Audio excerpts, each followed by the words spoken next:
Dietary Habits and the Risk of Temporomandibular Disorders, a randomized control study.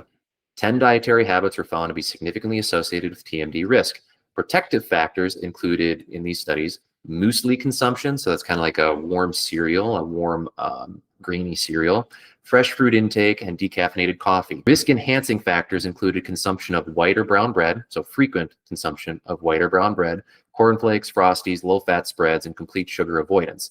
So wait, complete sugar avoidance. Well, something that I typically see in my office is the absolute abstinence from a food group does not necessarily yield the benefits that we want it to, because the substitution factor of how we get the makeup version of the calories will then have as bad of an impact on our health as avoiding the quote unquote bad food item to begin with.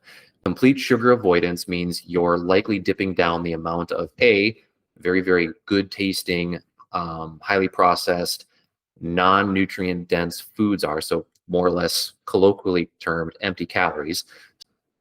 No, it doesn't say type 1 or type 2, but the incidence rates of type 2 is definitely on the rise, and that has a ton of lifestyle factors that are associated with an increased risk of developing it.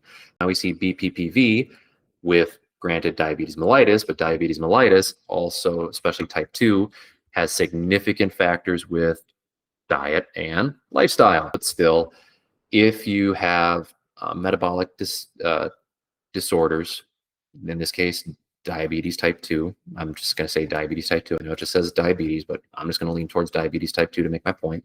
And you have other autoimmune conditions, you're more likely to develop BPPV.